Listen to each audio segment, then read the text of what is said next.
Go.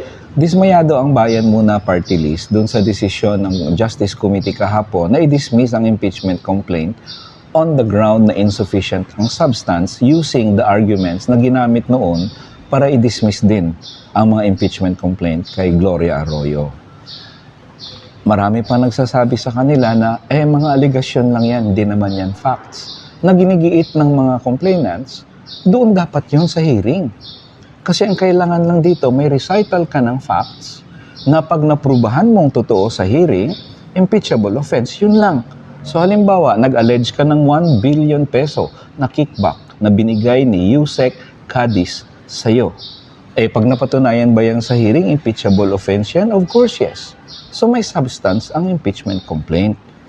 Kasi kung sabihin mo na ang complaint, allegation lang yan, o di lahat ng complaint sa buong Pilipinas, madidismiss. Kasi lahat naman ng complaint, kahit yung sinampa ni Piskal doon sa korte, aligasyon pa lang naman yan. Sa trial yan, mapuprubahan. Hindi ba? Pag sinabi ni Piskal na si Pedro pinatay niya si Juan nung petsang ganito, gamit ang baril, at that time na final niyang information, aligasyon lang yan. Kasi hindi pa naman niya napatunayan.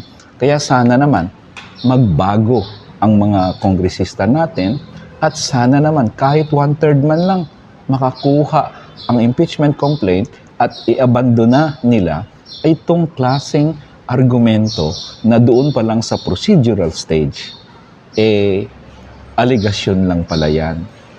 Sa hearing, mag-present ang mga complainants ng kanilang aligasyon, prubahan nila doon, at syempre yung abogado ni President Marcos, magpipresent din ng ebidensya niya para sabing hindi totoo yan.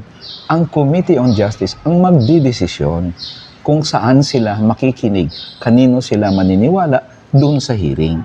Hindi sa ngayon, dahil wala pa namang hearing o wala pang ebidensya na inaaliw. Ngayon, pag sinasabi ng mga committee members na aligasyon pa lang naman yan, hindi pa naman ninyo naprubahan na totoo, o hindi magtawag na lang pala ang complainants sa hearing ng substance, sa procedural phase. Hindi ba? Magtawag na ng mga witness, Secretariat ng House, Secretariat ng Senado, mga testigo, para sabihin na doon mismo sa procedural. Pero hindi naman pwede sabihin nila kasi sa hearing na lang yan, kaya wala na talagang magawa ang complainants dito. Kaya nga sabi ko, naging impossible dream ito. At ang impeachment complaint, the only accountability mechanism left for the Filipino people to hold to account their public official becomes a myth. Alamat na lang siya at hindi na kailanman mapapatupad. So sana naman, baguhin nilang interpretasyon sa rules nila at sa constitutional requirement ng accountability because public officials are accountable to the Filipino people at all times. Not sometimes, not many times, but at all times. And in the impeachment proceedings, dapat bigyan ng kongresista, ng mga senador, ang mamamayan na maghain ng kanilang katanungan sa ating public officials. Nagbigay kami ng pera sa inyo, hundreds of millions of pesos o billions, i-account nyo naman sa amin saan ginastos to. I-account nyo naman sa amin kung may ninakaw kayo. Yun lang ang esensya ng impeachment complaint. Dapat naman hayaan ng taong bayan na magkaroon ng oportunidad para mahain ang kanilang mga reklamo sa kanilang public officials.